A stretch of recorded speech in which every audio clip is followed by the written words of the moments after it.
আসসালামু আলাইকুম রহমতুল্লাহি ওয়া বারাকাতুহু।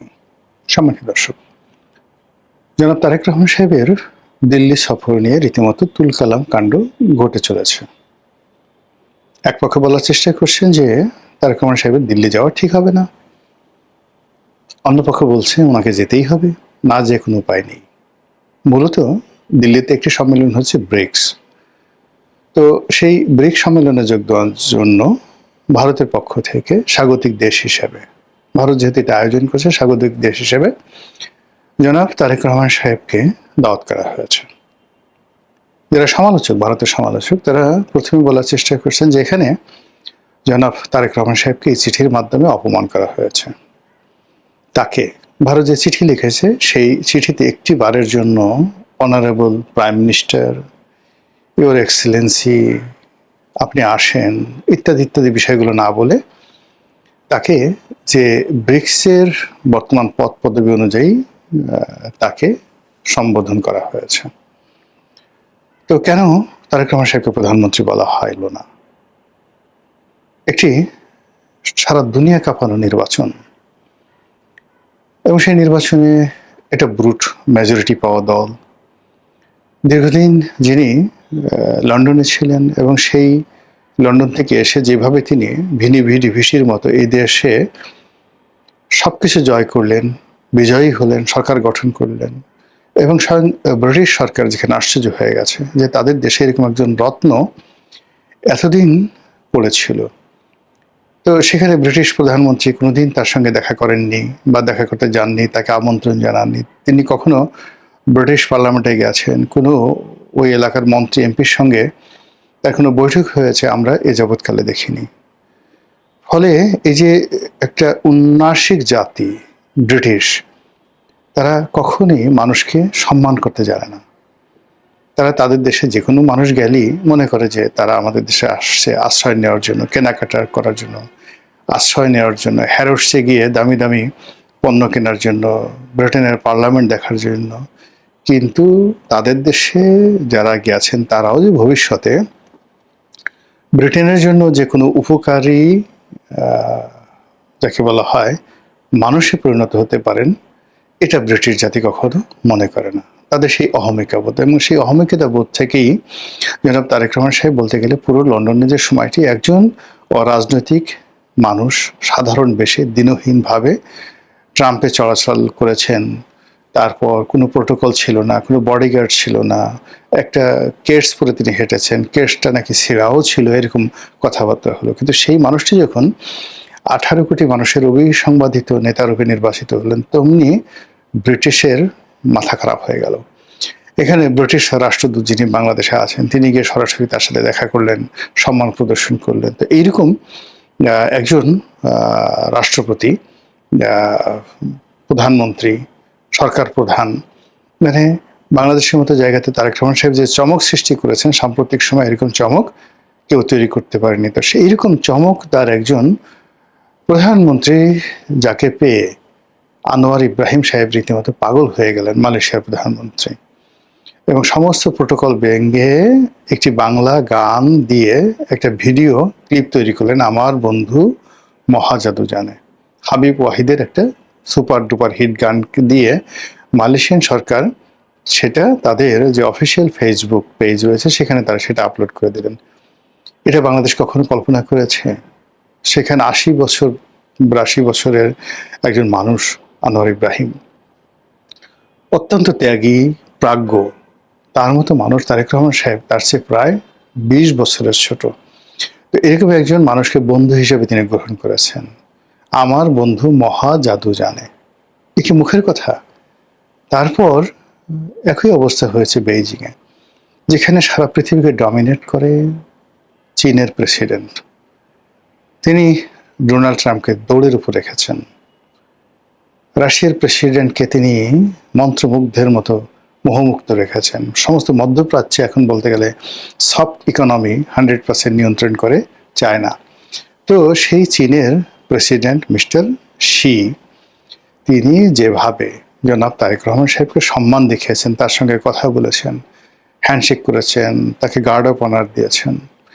তো এর সঙ্গে যদি আপনি ব্রিক্স সম্মেলনে ভারতের যে চিঠি, তারেক রহমান সাহেবকে যে চিঠি দেওয়া হয়েছে এখানে অংশগ্রহণ করার জন্য, এটা রীতিমতো অবমাননাকর। কাজেই তারেক রহমান সাহেব সেখানে যেতে পারেন না, যাবেন না।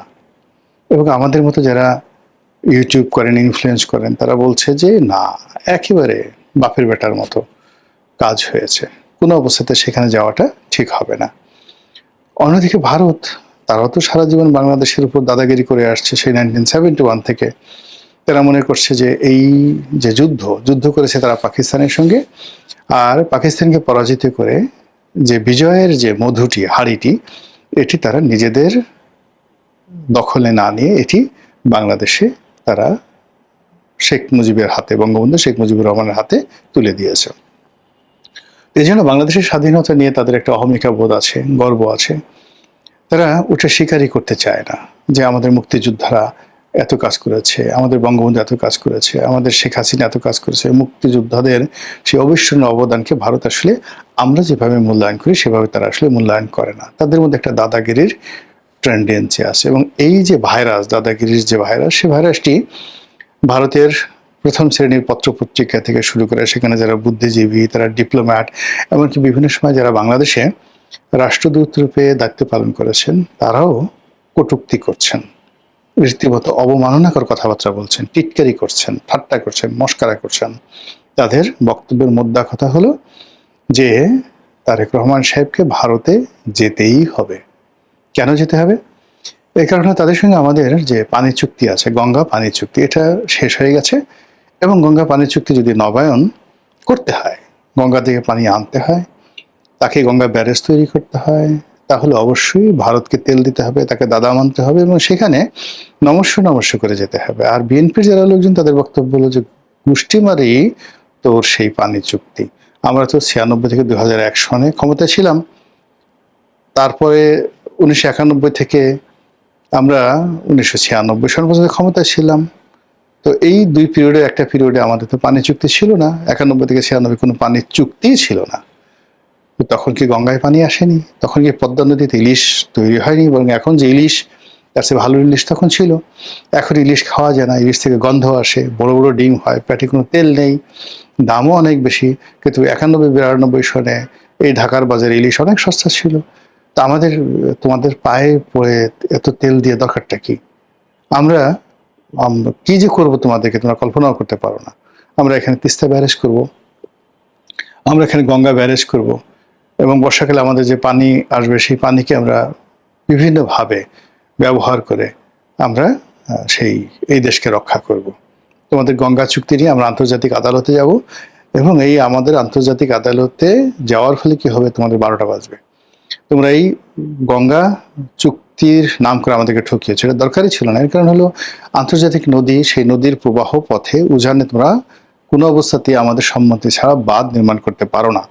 তোমরা সেই ফারাক্কা বাঁধ নির্মাণ করে এক্সক্লুসিভ দাদাগিরি করে আমাদের পুরো বাংলাদেশটাকে তোমরা শ্মশানে পরিণত করেছো। সুন্দরবনের জীববৈচিত্র্য নষ্ট করে ফেলেছো। পুরো ভাটির অঞ্চলে পদ্মা, মেঘনা, যমুনার যে অববাহিকা, রাজশাহী থেকে শুরু করে একেবারে সেই পটুয়াখালী পর্যন্ত এই এলাকাতে যে স্যালানিটি বৃদ্ধি পেয়েছে, নদীর ভাঙ্গন হয়েছে, যে চর পড়েছে, জৈব বৈচিত্র্য নষ্ট হয়ে গেছে, হাজার হাজার পশু পাখি তারা তাদের অস্তিত্ব বিলীন করে ফেলেছে।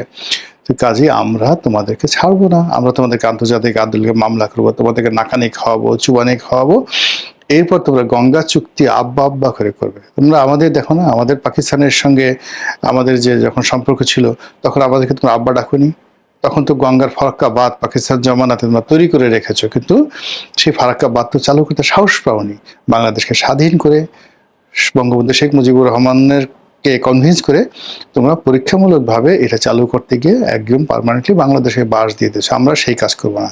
দরকার হলে এই ফারাক্কা বাঁধ আমরা পাকিস্তানের সহযোগিতা নিয়ে ফারাক্কা বাঁধ উড়িয়ে দেব, ফারাক্কা বাঁধই থাকবে না, ঘোড়ার ডিম যত সব। এরকম কথাবার্তা তো অনেকে বলার চেষ্টা করছেন, এরকম স্বপ্ন অনেকে দেখছেন, এবং অনেকে এও বলার চেষ্টা করছেন যে আন্তর্জাতিক আদালতে যদি এই ফারাক্কা বাঁধ, গঙ্গার পানি চুক্তির ন্যায্য হিস্সা পালন না করা, বাংলাদেশকে কম পানি না দেওয়ার কারণে, কম পানি দেওয়ার কারণে এদেশের যে ক্ষয়ক্ষতি হয়েছে, এই ক্ষয়ক্ষতির পরিমাণ বিলিয়ন বিলিয়ন নয়, $1 ট্রিলিয়ন। মানে 1000 কোটি মার্কিন ডলার। এটা ভারতের কাছ থেকে আমরা শিকল দিয়ে, নাকে দড়ি দিয়ে আমরা আদায় করতে পারবো।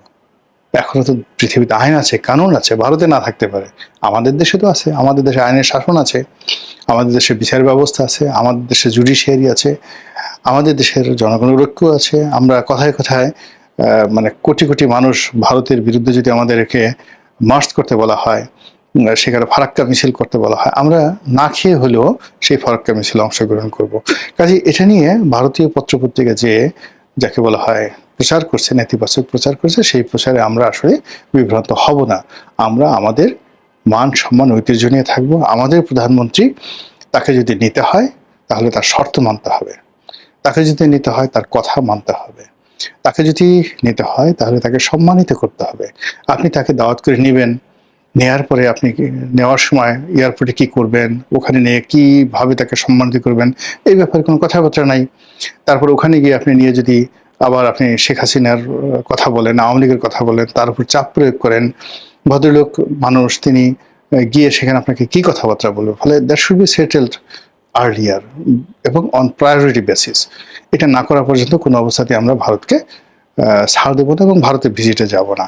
তো এই কথার প্রেক্ষিতে বাংলাদেশে নিযুক্ত মিস্টার দীনেশ ত্রিবেদী, রাষ্ট্রদূত, মাননীয় রাষ্ট্রদূত, তিনি বলেছেন যে এগুলো নিয়ে আসলে এত মানে পলিটিক্যাল মানুষ তো সিরিয়াসলি না বলে খুব হালকাভাবে বলেছেন যে এগুলো নিয়ে এত সিরিয়াস হওয়ার দরকার নেই। এগুলো মিস্টার নরেন্দ্র মোদী এবং জনাব তারেক রহমান সাহেব যদি মুখোমুখি বসেন তাহলে এগুলো এমনি সমাধান হবে। ভালো কথা, আমিও অ্যাগ্রি করি, আপনারাও অ্যাগ্রি করবেন। কিন্তু তার জন্য ভারত যেতে হবে কেন? জনাব নরেন্দ্র মোদী তারেক রহমান সাহেবের সাথে দেখা করার জন্য বাংলাদেশে আসতে পারেন না? এখানে আসতে পারেন।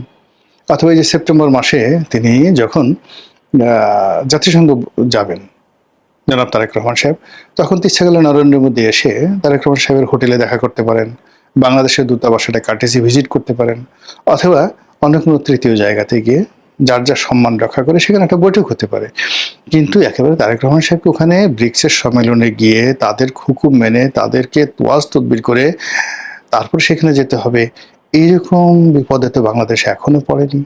যেখানে ইনূর সাহেবের মতো একজন নন পলিটিক্যাল মানুষ, যার কোনো দল নাই, সংগঠন নাই, ওইভাবে জনগণের মধ্যে আলোড়ন সৃষ্টিকারী নাই, সেখানে প্রায় 5 কোটি মানুষ বাংলাদেশে বিএনপি করে। সেই 5 কোটি মানুষের অবিসংবাদিত নেতা আর 18 কোটি মানুষের জাতীয় নেতা এবং গণপ্রজাতন্ত্রী বাংলাদেশের প্রধানমন্ত্রী জনাব তারেক রহমান সাহেব, আলহাজ তারেক রহমান সাহেব, তাকে ভারত কোনো অবস্থাতে জিম্মি করতে পারবেন না। তার সঙ্গে জনগণ আছেন, দেশ আছে, জাতি আছে, কাল আছে। তাদের এই দেশের বুদ্ধিজীবী, সাহিত্যিক, সাংবাদিক, সম্পাদক থেকে শুরু করে সবাই, আপনি চিন্তা করেন কতটা ভালোবাসা থাকলে তারা জনাব তারেক রহমান সাহেবের সাথে দেখা করেন, দুপুরে একসাথে লাঞ্চ করেন, 150 টাকার ডিম ভাজি বা ডিম ভুনা, ভাত, ডাল এগুলো খেয়ে এসে তারা একবারও উফ শব্দ করেন না এবং বলেন অমৃত খেয়ে আসলাম। এটা কি নরেন্দ্র মোদী পারবে? নরেন্দ্র মোদী যদি এরকম দেশের সেই ইন্ডিয়ান এক্সপ্রেসের সম্পাদক, দ্য হিন্দুর সম্পাদক, দ্য টেলিগ্রাফের সম্পাদক, আনন্দবাজারের সম্পাদক, তাদেরকে দাওয়াত করে এভাবে আলু ভর্তা ডিম ভাজি খাওয়ান, তার পরের দিন দেখবেন যে নরেন্দ্র মোদীর চাকরি নট হয়ে যাবে। তো কাজেই এই যে এখন বাংলাদেশ এবং ভারতের মধ্যে যে সম্পর্ক এবং তারেক রহমান সাহেবের ভারত যাওয়া নিয়ে যা কিছু হচ্ছে, তাকে নেওয়ার জন্য ভারত যে কাজগুলো করছে, এটা কি ভারত সঠিক করছে নাকি আমরা সঠিক করছি, এই বিবেচনার ভার আপনাদের উপর ছেড়ে দিলাম। মহান আল্লাহ আমাদের সবাইকে হেদায়েত দান করুন এবং হেফাজত করুন। আসসালামু আলাইকুম ওয়া রাহমাতুল্লাহি ওয়া বারাকাতুহু।